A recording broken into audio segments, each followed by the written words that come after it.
चारी जय राधा माधव कुंज बिहारी। हरे कृष्ण कृष्ण कृष्ण हरे हरे, हरे राम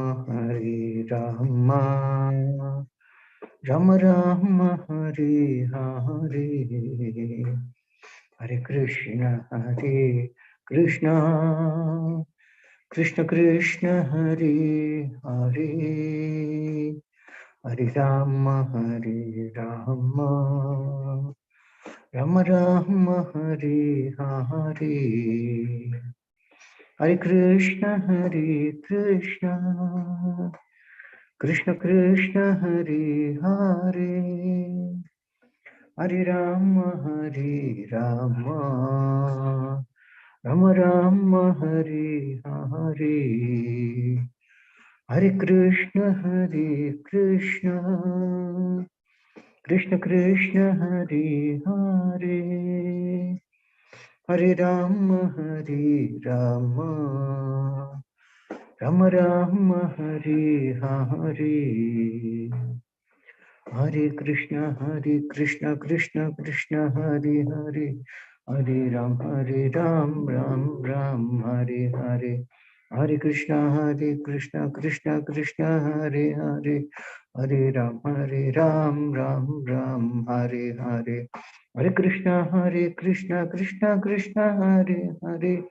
हरे राम राम राम हरे हरे, हरे कृष्ण कृष्ण कृष्ण हरे हरे, हरे राम राम राम हरे हरे, हरे कृष्ण कृष्ण कृष्ण हरे हरे, हरे राम राम राम हरे हरे, हरे कृष्ण कृष्ण कृष्ण हरे हरे, हरे राम राम राम हरे हरे, हरे कृष्ण कृष्ण कृष्ण हरे हरे, हरे राम राम राम हरे हरे, जय प्रभुपदा जय प्रभुपदा शील प्रभुपदा, जय प्रभुपदा जय प्रभुपदा शील प्रभुपदा। जय ओम विष्णुपाद परमहंस परमहंस स्तोत्र सदा श्रीमती स्वामी ग्रेसी भक्तिवेदांत स्वामी शील प्रभुपाद की जय। इस्कॉन संस्थापक आचार्य शील प्रभुपाद की जय। जय ओम विष्णुपाद परमहंस परमहंस स्तोत्र सदा श्रीमद भक्ति सिद्धांत सरस्वती गोस्वामी महाराज प्रभुपाद की जय। जय ओम विष्णुपाद श्री गौर किशोरदास बाबू महाराज की जय। जय ओम विष्णुपाद सच्चिदानंद श्री भक्ति विनोद ठाकुर की जय। जय ओम विष्णुपाद वैष्णव सार्वभौम श्री जगन्नाथ दास बाबू महाराज की जय। जय श्री रूप सनातन भट्ट रघुनाथ जीव गोपाल भट्टदास अविनाश गोस्वामी प्रभु की जय। नमाचार्य श्रीदास ठाकुर की जय। प्रेम से को शिक्षण चैतन्य प्रभु नित्यानंद शिव गौर भक्तवृंद की जय। श्री श्री राधा कृष्ण गोपोकनाथ श्याम को राधा कुंड गिरि गोवर्धन की जय। श्री श्री गौरांगी बेंगलोरेश्वर भगवान की जय। श्री श्री चैतन्य बलदेव सुभद्र में दर्शन भगवान की जय। श्री मायापुर धाम की जय। शिवनाथ धाम की जय। गंगमई की जय। यमुनामई की जय। भक्ति देवी की जय। तुलसी देवी की जय। अनंत कोटि वैष्णव की जय। श्री हरनाम संकीर्तन की जय। ग्रंथराज श्रीमद् भागवतम की जय। इस्कॉन वर्तमान गुरुवंद की जय। समावित भक्तवृंद की जय। गौर प्रेमानंद हरि हरि बोल। All glories to the assembled devotees. All glories to the assembled devotees. All glories to the assembled devotees. All glories to Sri Guru and Sri Gauranga. All glories to Srila Prabhupada ki jai. Hare Krishna. So welcome you all to this Friday morning Srimad Bhagavatam class. Today we are reading from Canto 3, Chapter 24, Text 13. Om Namo Bhagavate Vasudevaya. Om Namo Bhagavate Vasudevaya. Om Namo Bhagavate Vasudevaya. नारायणं नमस्कृत्य नरं चैव नरोत्तमं देवीं सरस्वतीं व्यासं ततो जयमुदीरयेत्। नष्टप्रायेषु अपत्रेषु नित्यं भागवतसेवया भगवती उत्तमश्लोके भक्तिर्भवति नैष्टिः। एतावत्येव शुश्रूषा कार्या पितरि पुत्रकैः Badam iti anumanyeta Gauravena Gurorvachaha Etavatyeva Shushusha Karya Pitari Putrakaihi Badam iti Anumanyeta Gauravena Gurorvachaha Etavatyeva Shushusha Karya Pitari Putrakaihi Badam iti Anumanyeta Gauravena Gurorvachaha. Translation Srila Prabhupada ki jai. Sons ought to render service to their father exactly to this extent. One should obey the command of his father or spiritual master with due deference, saying, "Yes, sir." Purport Srila Prabhupada ki jai. Two words in this verse are very important. One word is pitari and the another word is guroho. The son or disciple should accept the words of his spiritual master and father without hesitation. Whatever the father and the spiritual master order should be taken without argument. Yes, there should be no instance in which the disciple or the son says, "This is not correct. I cannot carry it out." When he says that, he is fallen. The father and the spiritual master are on the same platform because a spiritual master is the second father. The higher classes are called Vija or twice born. Whenever there is a question of birth, there must be a father. The first birth is made possible by the actual father, and the second birth is made possible by the spiritual master. Sometimes the father and the spiritual master may be the same man, and sometimes they are different men. In any case, the order of the father or the order of the spiritual master must be carried out without hesitation, with an immediate yes. There should be no argument. That is a real service to the father and to the spiritual master.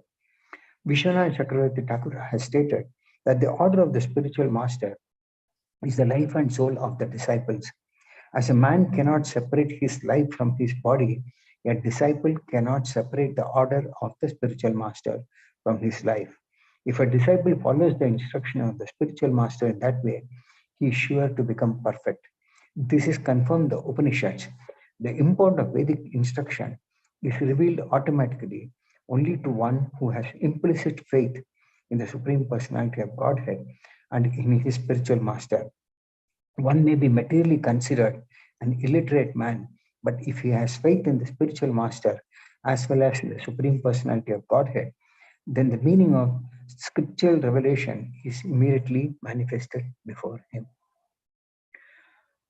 Om Jnanatimirandasya Jnananjana Shalakaya Chakshurmittam Mena Tasmai Sri Gurave Namaha Shri Chaitanya Manobhishtam Sthapitam Ena Bhutale Swayam Rupakada Mahyam Tadati Swapadantikam Vandeham Sri Guru Shila Padakamalam Sri Gurun Vaishnavamscha Shri Rupam Chakrajatam Sagana Raghunathanvitam Tam Sajivam Sadvaitam Samadutam Parijana Saitam Krishna Chaitanya Devam Shri Radha Krishna Padan Sagana Lalita Shri Vishakhanvitamscha He Krishna Karuna Sindhu Dinabanto Jagatpade Gopishna Gopika Kanta Radha Kanta Namostude Taptakanchana Gaurangi Radhe Vrindavaneshwari Vrishabhanu Sudhe Devi Pranamami Haripriye Vancha Kalpatarubhyascha Kapasindhubhya Evacha Patitanam Pavnebhyo Vaishnavebhyo Namo Namaha Jai Shri Krishna Chaitanya Prabhu Nityananda Shri Advaita Gadadhara Srivasadi Gaura Bhaktavinda Hare Krishna Krishna Krishna Hare Hare Hare Rama Rama Rama Hare Hare Moham Karodi Vachalam Purna Vedi Gumyat Kwadam Hamate Shri Uram Dharna Paramandama Shri Chaitanya Mishra.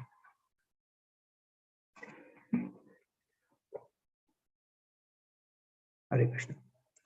So here we see how Brahma is telling Karna Muni that sons ought to render service to their father exactly to this extent.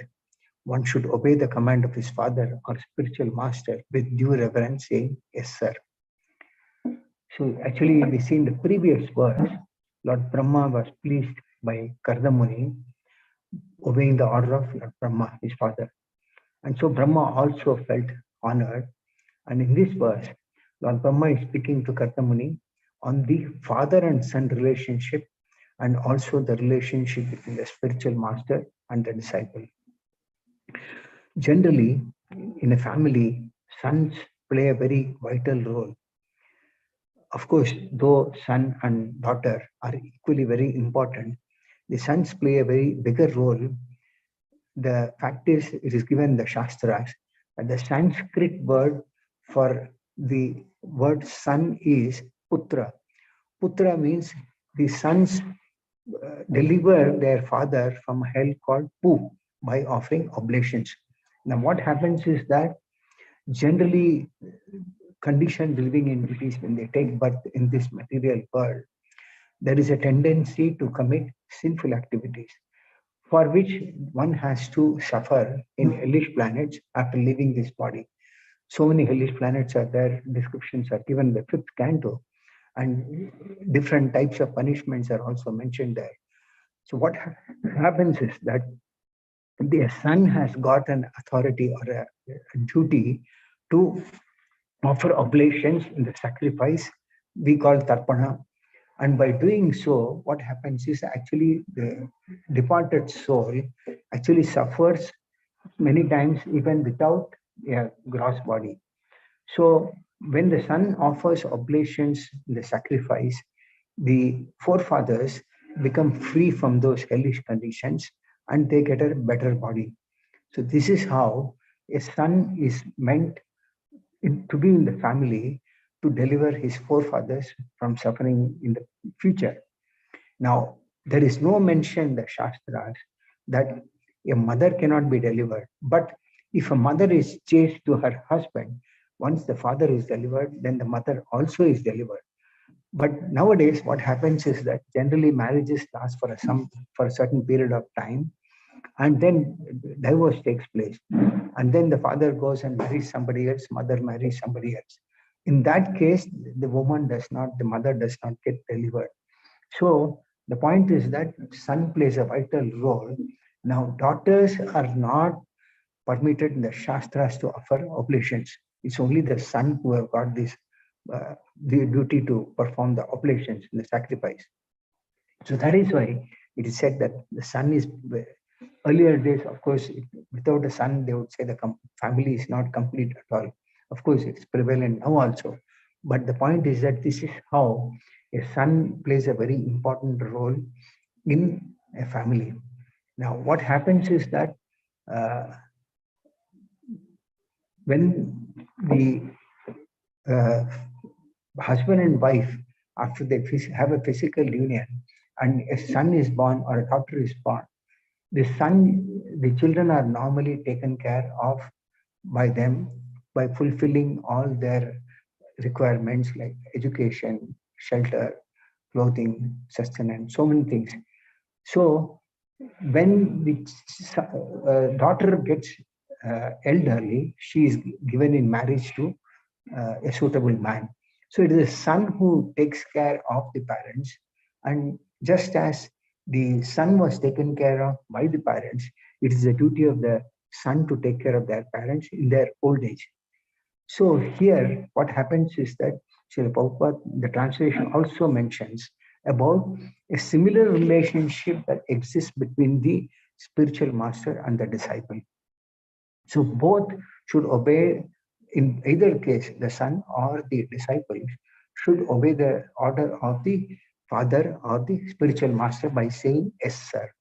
There are some examples, we will go through some very nice examples in the Srimad Bhagavatam itself, in the third canto, which we have already gone through, but we will review it again. The 13th chapter, there is a place where Manu meets Lord Brahma. Lord Brahma becomes very pleased with Manu. So Manu, along with his wife, goes to see Brahma, offers his obeisances, and with folded hands, he tells Lord Brahma, he says, you are the father of all the living entities and the source of their subsistence, because they are all born of you.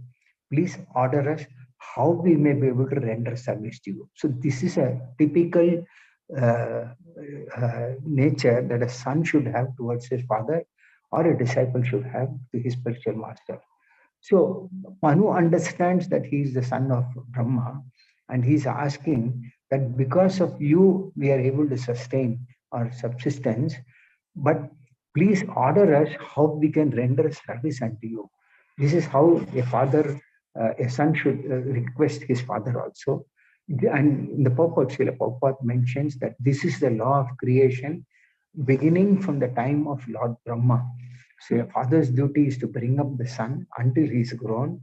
And when the son is grown up, it is a duty of him to render service unto the father. In the next verse, Manu tells Brahma, O worshipful one, please give us your direction for the execution of duty within our working capacity so that we can follow it for fame in this life and progress in the next. So here he is asking for direction from his father, Brahma, so that he can follow the same for fame in this life and progress in the next. That means one who follows the instructions of his father, he attains fame not only in this life and also progress in the next life also. When Lord Brahma heard this, he was very pleased and he told Manu, he said, my dear son, I am very pleased with you and I desire all blessings for both you and your wife. You have without reservation surrendered yourself unto me with your heart for my instructions. So in effect, what means this verse means is that when Manu humbled himself towards his father and asked for direction, Brahma was very, very pleased. And he says, I desire all blessings for you and your wife. So what more does a son require other than blessings from his father and mother? And further, Brahma says, you have without reservation surrendered yourself unto me with your heart for my instructions. So one has to surrender himself to his father with his heart, not just a verbal surrender. We will understand a little bit more in detail a little later. So it is mentioned here that the relationship between father and son is very, very sublime because the father is always equally well disposed to his son. But in spite of this, sometimes it can happen that the son can use his minute independence and go astray. But still, the father is always more eager to instruct him and guide him by all means to bring him back to the right path. So this is how the typical example of a good dealing between Brahma and Manu, which is the most excellent relationship. And Srila Prabhupada mentioned that this is how a father and son should both be throughout, should be followed by all mankind. In the next sloka, Brahma says, "O hero, your example is quite befitting a son in relationship with his father. This sort of adoration for the superior is required. One who is beyond the limit of envy and who is sane accepts the order of his father with great delight and executes it to his full capacity." So further, Brahma is telling Manu that this is how a perfect relationship between a father and son should be. And this sort of a respect or adoration is required to be given by the son to his father. And one who is really sane, that means intelligent, he will accept the order of his father with great delight because he becomes happy that his father has given an order and he tries to execute it to his full capacity. So nowadays, generally we find that because of the type of education that children get in the school or college, they have a tendency to be independently thinking. And then even if the father says something for the son's good, he might accept it, but it may not be from his heart. So here there's an example of how a son should accept the instruction from his heart and he should be free from envy. Then Brahma says, since you are my very obedient son, I ask you to beget children qualified like yourself in the womb of your wife. Rule the world in pursuance of the principles of devotional service and to the Supreme Personality of Godhead, and thus worship the Lord by performance of yajna. So Brahma being pleased, he says that now I ask you to beget children qualified like yourself in the womb of your wife. So every father always expects that his children also are as good as his son. So here he says, and after that, he doesn't say go and enjoy your life. He says that rule the world in principles of devotional service unto the Supreme Personality of Godhead. And thus worship the Lord by performance of yajna. This holds even true today also, because in the case of Manu, he was a king, he was a ruler. But if a father is there who is a devotee, he would always like his son to be practicing devotion service and worship the Lord by performance of yajna, and do his duty as a service to the Lord himself. Then further there is a mention as to how a father and spiritual master are on the same platform. The higher classes of men, for example, the Brahmanas, it is said that they are called twice born. When it is said that they are twice born, there must be a father. So the first birth, it is said, is made possible by the actual father, by the union of father and mother. And the second birth is made possible by the spiritual master. Sometimes the father and the spiritual master may be the same, but sometimes they are different men also. Now, a quote from this is given in the 11th canto of Srimad Bhagavatam, where Lord Krishna tells Uddhava, he says, Acharya Mam Vijaniyan. This is a very popular verse. He says that one should know the Acharya as myself and never disrespect him in any way. One should not envy him, thinking him an ordinary man, or he is the representative of all demigods. The point is that one should not consider the spiritual master as an ordinary person, and one should not envy him, or because he is a representative of all the demigods. In fact, there is another quote in Srimad Bhagavatam 10th canto, when Sudama Brahmana visits Lord Krishna in Dwarka.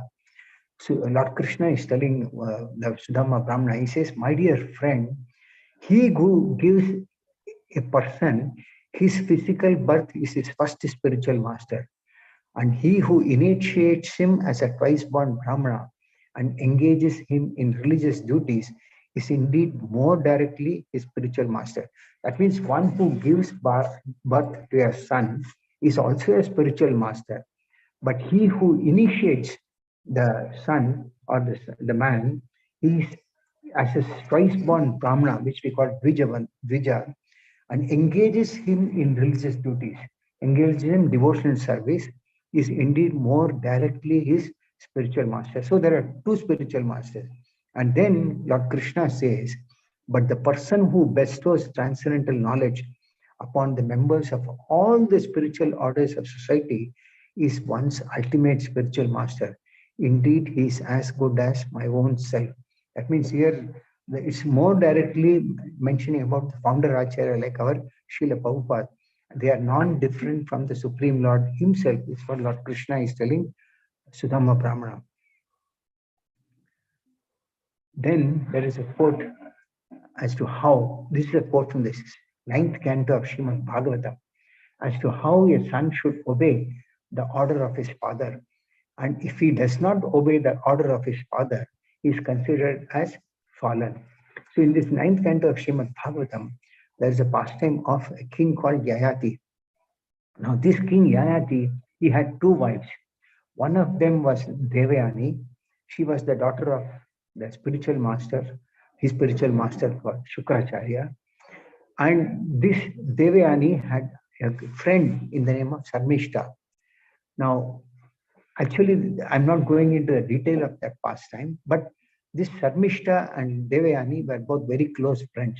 But due to some incident happened where Sarmishta misused Devayani, and finally she was cursed. And to come out of it, she was brought to a situation she accepted herself as a maid servant of Devayani. So she agreed to serve Devayani as a maid servant, though she was a friend. Now, Yayati married Devayani, but due to some arrangement, it also happened that Sarmishta also had to marry Yayati. Now, what happened was, when Shukracharya gave his daughter Devayani in marriage, Sarmishta was serving Devayani as a maid servant. But because that vow was there that she will marry as a maid servant, when Shukracharya gave his daughter in marriage, he sent Sarmishta also along with Devayani to Yayati when they got married. Now there was an incident whereby uh, Sharmishta fell into a well, and uh, Yayati rescued her. So Yayati brought her back, and Yayati also thought that there is no shelter for this girl. And this Sharmishta actually told the king, "My dear king, uh, actually when Shukracharya gave his daughter in marriage, he told one thing to Yayati. He said, never in your life uh, let this Sharmishta, who is there as a maid servant, to lie with you in your bed." So one time what happened was, this Devayani and Sharmishta were living in the same place, though Sharmishta was there as a maid servant. But what happened was, Sharmishta, when she went to Devayani's room once, she saw her with a very nice son. So immediately Sharmishta went and approached King Yayati, and at appropriate time, and she said that I have seen that a son with Devayani. I have a similar request, that please fulfill my request. Now Yayati was at that time actually in a secluded place, and since she approached Yayati to enable him to have a son, he had a physical union with her, and then she gave birth to a son. So when Sharmishta approached King Yayati for the son, the king thought, actually Yayati was a devotee, but he thought, as per the principles of religion, when a woman has come to take my shelter, I should not ignore her. Though his spiritual master had given the order that he should see that he does not lie in bed with his Sharmishta, was like a maid servant. But King Yayati thought that this woman has come to take shelter of me, and I cannot ignore her. So he thought of this union, physical union, as a desire of the Supreme. And thus he had union with his Sharmishta. So here it is mentioned, the purport, that this was not a lusty desire of Yati, because he was acting on the principles of religion, because she came to take shelter. But then what happened was, when this Devayani understood from outside sources that Sharmisha was also pregnant by her husband, she got very, very angry. So she went to her father's house, Shukracharya. King Yati realized that the situation is very, very delicate and it is going to create a lot of problem. So he tried to convince Devayani, but then she was so displeased that she did not listen to him. He even tried to massage her feet, but it did not satisfy her. So when Devayani came to her father Shukracharya, Shukracharya was very, very angry. He told Yayati that you untruthful fool, you are lusting after women. You have done a very great wrong. Therefore, I curse you to be attacked and disfigured by old age and invalidity. Shukracharya was a spiritual master. So he cursed Yayati that I curse you to become become old quickly by old age and become invalid. So at that time, King Yayati replied, O learned worshipable Brahmana, I have not yet satisfied my lusty desires with your daughter. That means he says that I have not still enjoyed my life, fulfilled my life desires with your own daughter Devayani. So then Shukracharya thought that his daughter life will be in trouble, Devayani's life will be in trouble if the king has not fulfilled his desire. So finally Shukracharya then told Yayati, you may exchange your old age with someone who will agree to transfer his youth to you. So Shukracharya was also a spiritual master, and Yayati being a devotee also, he had a lot of power.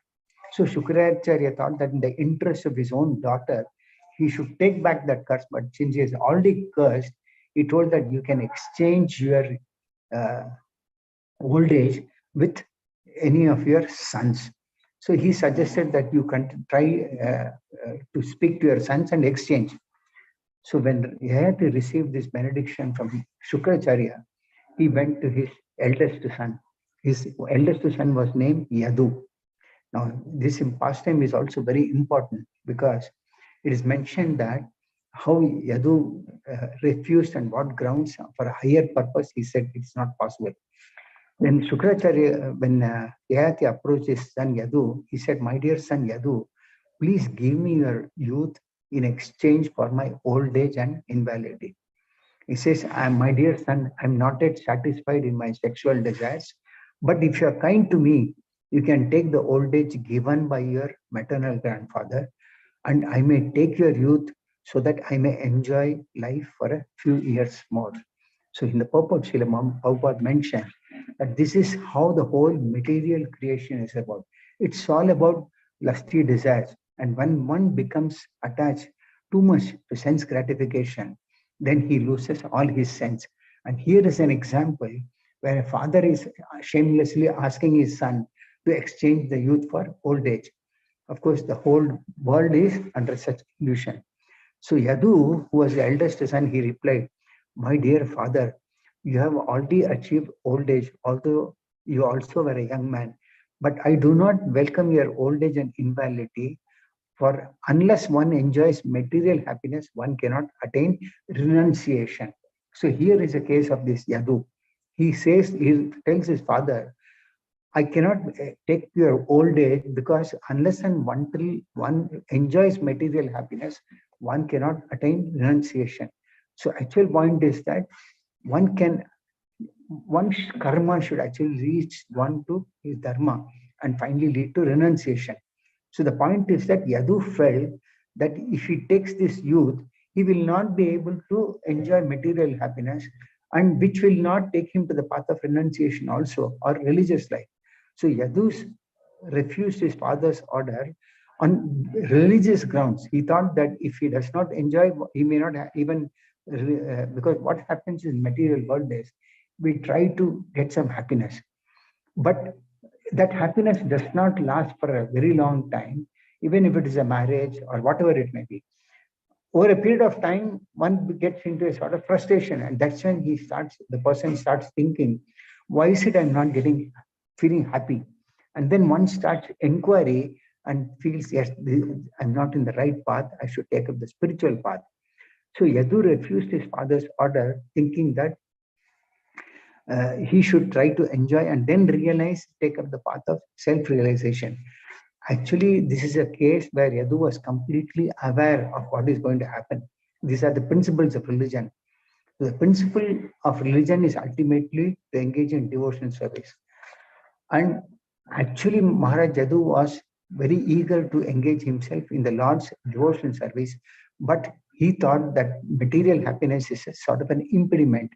So during youth, the material desire is to enjoy the senses as much as possible. And when one gets frustrated or fulfilled, then there is a chance of taking up the devotional service.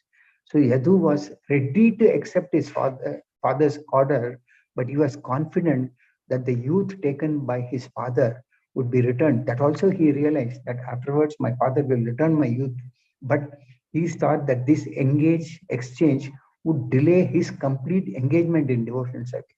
That means Yadu thought that this, if he takes up the exchange of his youth at old age, it would delay his future devotional service. And then there is a mention in the purport, among the descendants of Yadu, Yadu already knew that among his descendants would be Lord Krishna.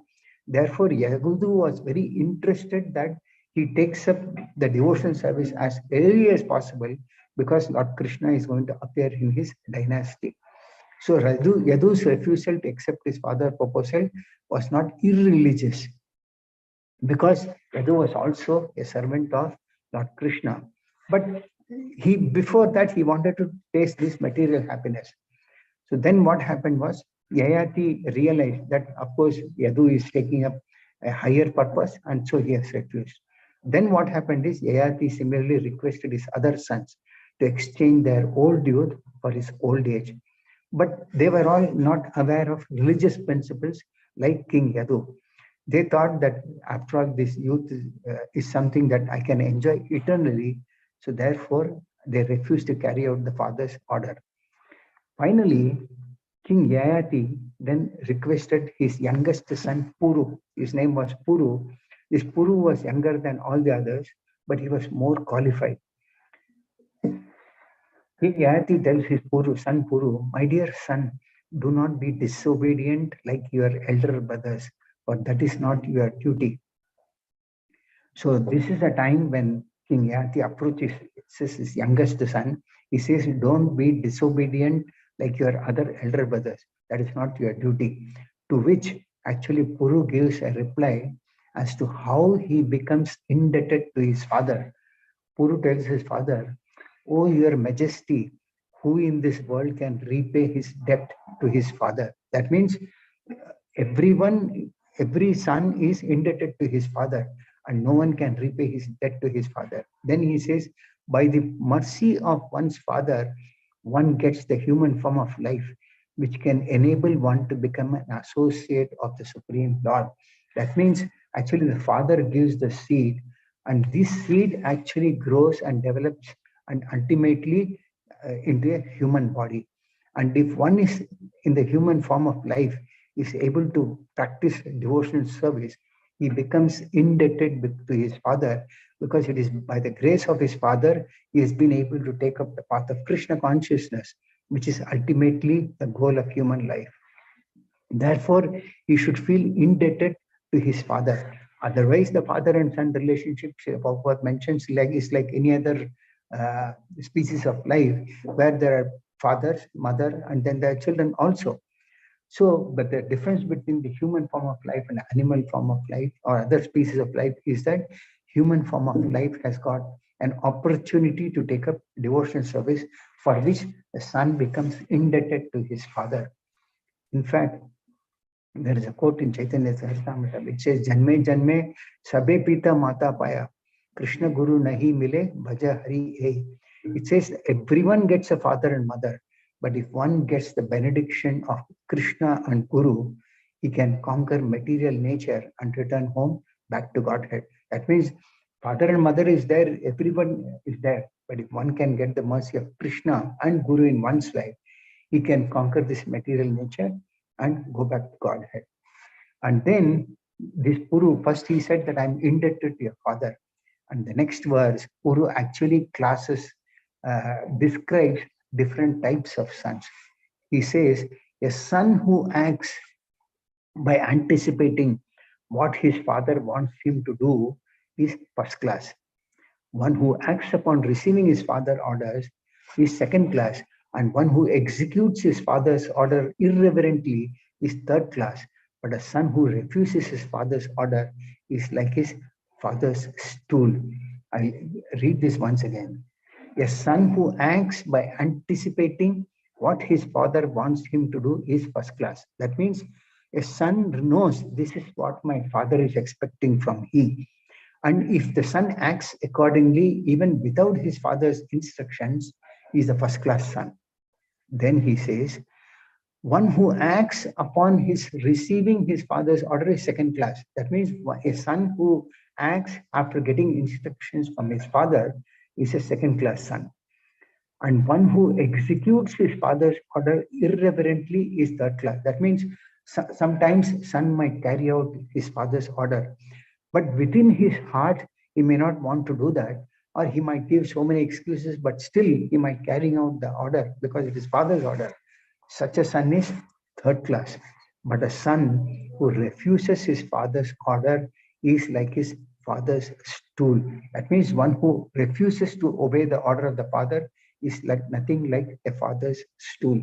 So these are the four classes of son who King Puru describes to his father Yayati. Very nice example.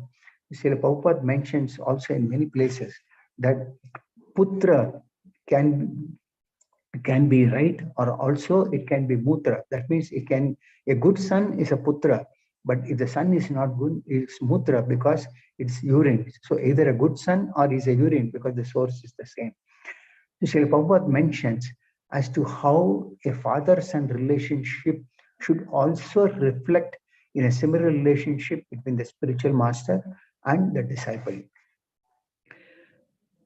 One example that is given is that in the Srimad Bhagavatam 6th canto, there is an example of King Indra. Indra, who is the king of all the demigods, he was once sitting with his wife Sachi Devi. And being praised, when a man sits with his wife, he was like that King Indra, when he was sitting with his wife, he was praised by various demigods and also others like Siddhas, Charnas, Gandharvas, and all. So at that time, Brihaspati, who is the spiritual master of the demigods, he entered the assembly. But what happened was, at the time, Indra was too absorbed in material opulence, and he forgot himself and did not show respect to Brihaspati. And Brihaspati was aware that this is because Indra had some pride in his material opulence. And when somebody is having a lot of opulence, good wife, a lot of wealth, they develop some pride. And Brihaspati realized that Indra was having this pride. That is why he did not show respect. Brihaspati did not react, but later, what he did was he disappeared from the assembly and he wanted to teach a lesson. After Brihaspati left the assembly, Indra became very repentant. Oh, my spiritual master came, but I did not show any respect. And maybe because of my opulence, I've forgotten to disrespect my spiritual master. So then Indra went in search of his spiritual master, Brihaspati, but he could not trace Brihaspati anywhere. But what happened was there was a battle between the demigods and demons, which normally happens very often. And this is also mentioned. But because of this disrespectful behavior towards the spiritual master, Indra lost all his opulence and he was conquered by the demons who defeated all the demigods in a great fight and occupied Indra's throne. So this is what happened, that Indra disrespected his spiritual master.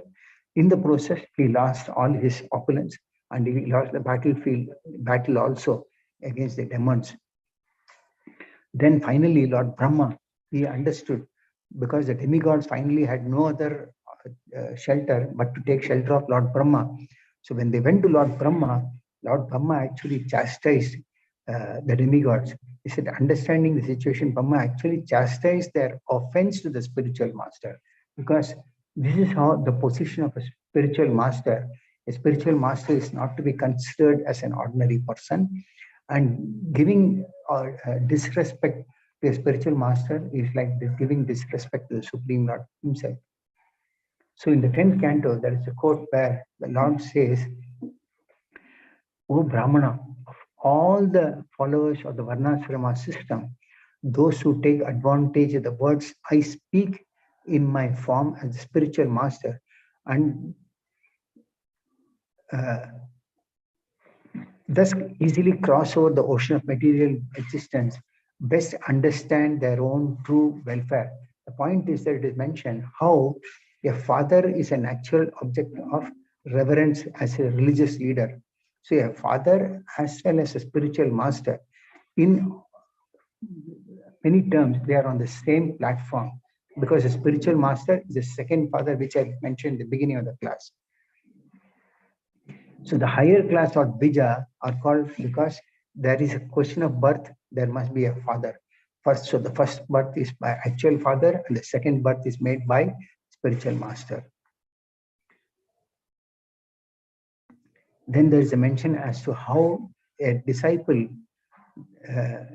or spiritual master or a son should not say no to his father's or spiritual master's order.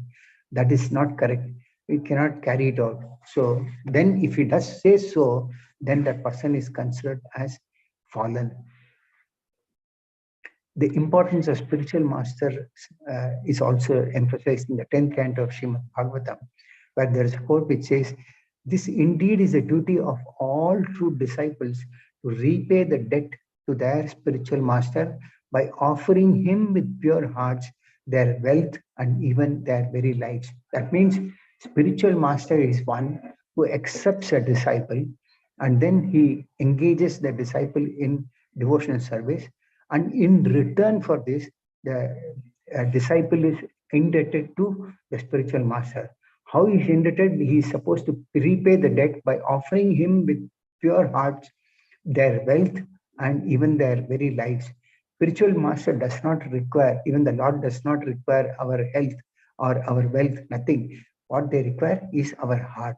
So here in this sloka, it is mentioned that a disciple should repay the debt to their spiritual master by offering their pure hearts.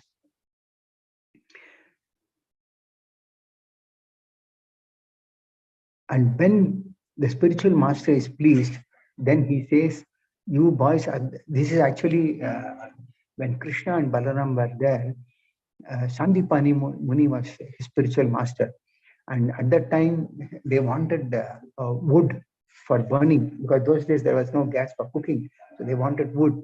So Sandipani Muni sent Krishna and Balaram to get some wood from the forest, but they did not return back in time because they were stuck in rain and thunderstorms. So at that time, they come out in search of Krishna and Balaram. This is the concern that spiritual master has for his disciples. When the disciples are lost somewhere, the spiritual master gets worried. So when he sees Krishna and Balaram, Sandipani Muni says, you boys are the best of the best wise born, and I am satisfied with you. May all your desires be fulfilled, and may the Vedic mantras you have learned never lose their meaning for you in this world or the next. That means the point is that Sandipani Muni had a lot of concern, but when he met them, he said that because what is it that the Krishna and Balaram cannot get? They can manifest with no time tons of wood for cooking, but still they undertook this duty and they exhibited with this pastime that one should accept the order of the spiritual master. So when Kandipani met Krishna and Balaram again, he said, you are the best of the twice born because I am satisfied with you. May all your desires be fulfilled. And so the first point is Sandipani wishes Krishna and Balaram that all their desires should be fulfilled. And also he says that may the Vedic mantras you have learned never lose their meaning for you in this world or next. That means actually the disciples learn a lot through the mercy of the spiritual master. And when the spiritual master is pleased with the disciple's service, then what happens? The spiritual master blesses the disciple so that whatever they have learned from the spiritual master is not lost either in this world or in the next. That means the relationship between the spiritual master and disciple is eternal. It is not a temporary one-time relationship in one's life. So it's an eternal relationship. And whatever one learns from his spiritual master gets carried forward to the next life also. So Sandipani Muni being blessed, pleased with both Krishna and Balaram, he blesses them. Then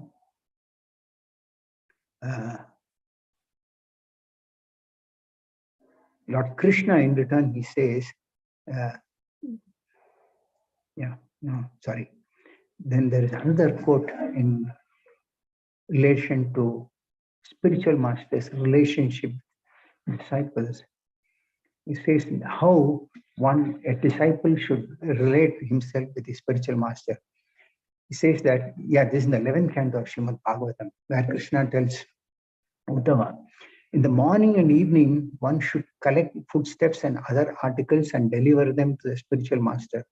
Then being self-controlled, one should accept for oneself that which is allotted by the Acharya. So a disciple is one who should try to collect footsteps for his spiritual master. After a spiritual master honors it, then one should take what is allotted by the Acharya. So those days, actually, the disciples used to stay in the ashram of the spiritual master, and whatever they do, it is only after the spiritual master is thus. For example, in the subsequent shloka it's mentioned, while engaged in the serving the spiritual master, one should remain as a humble servant. And thus, when the guru is walking, the servant should humbly walk behind. That means it is not that the servant walks ahead of the guru. First, the guru walks, and behind him, the servant walks. Then it is mentioned, when the guru lies down to sleep, the servant should also lie down nearby. And when the guru has awakened, the servant should sit near him, massaging his lotus feet and rendering other similar services. So when the guru goes to sleep, then the disciple goes to sleep. But before the guru wakes up, normally the disciple wakes up and sits next to the guru to render him services. And then it mentions, when the guru is sitting down on his asana, the servant should stand nearby with folded hands, awaiting the guru's order. So the servant should always stand next to the guru, awaiting his guru's order. so that he can execute the order. In this way, one should always worship the spiritual master. So this is how the relationship of a spiritual master and disciple is given, which is also relevant in the current verse which we are reading today. The next verse says, unless the student has completed his Vedic education, he should remain engaged in the ashrama of spiritual master, should remain completely free from material sense gratification, and should not break his vow of celibacy. So those days, the servant used to stay in the ashram of the spiritual master and observe a life of celibacy. And they used to render service to the spiritual master, and then the spiritual master becomes pleased and blesses them for an eternal life. I'll skip a few things as before I conclude the class. There is a final quote which I would like to give in the 11th canto of Srimad Bhagavatam, where it says that spiritual master as a life and soul. The translation is accepting the bona fide spiritual master as one's life and soul and worshipable deity. A disciple should learn from him the process of pure devotional service. That means one should accept his spiritual master as a life and soul and a worshipable deity. So spiritual master is a worshipable personality.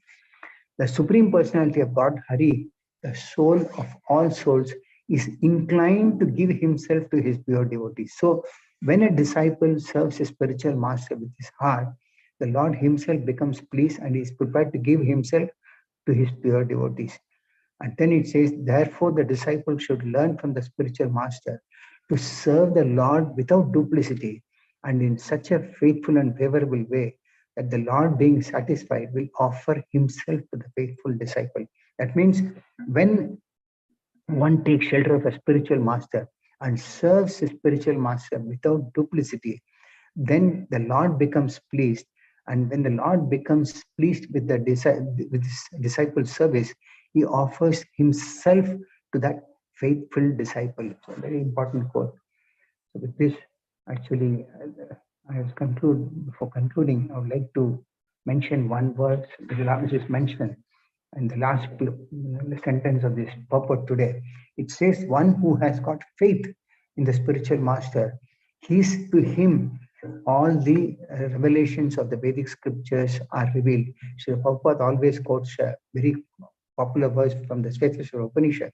It says, Yasya deve para bhaktir yata deve tata gurau. Tasyaite katita hi prakashante mahatmanaha. The translation is, only unto those great souls who have implicit faith in both the Lord and the spiritual master are all the imports of Vedic knowledge automatically revealed.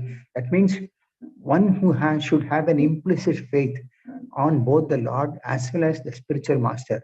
When one has this, then all the imports of Vedic knowledge are automatically revealed. That means if one has faith in the Lord and the spiritual master, then only when he serves, one understanding of the Vedic knowledge is revealed. This is how, with this, I conclude the class for the day. For the next 5 minutes, if any of you have got any questions, any comments, I can take the questions.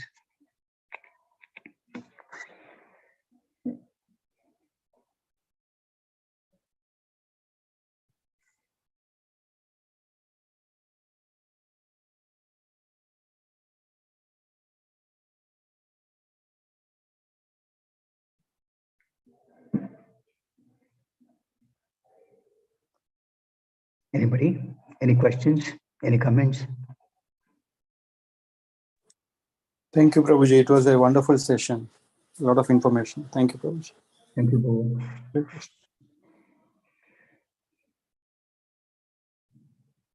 Anybody else?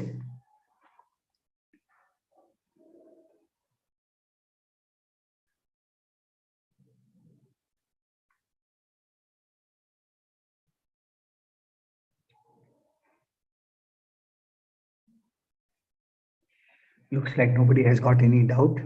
If so, can I take the class as concluded? Thank you, Guruji. Hare Krishna. Thank you, Mataji. Hare Krishna.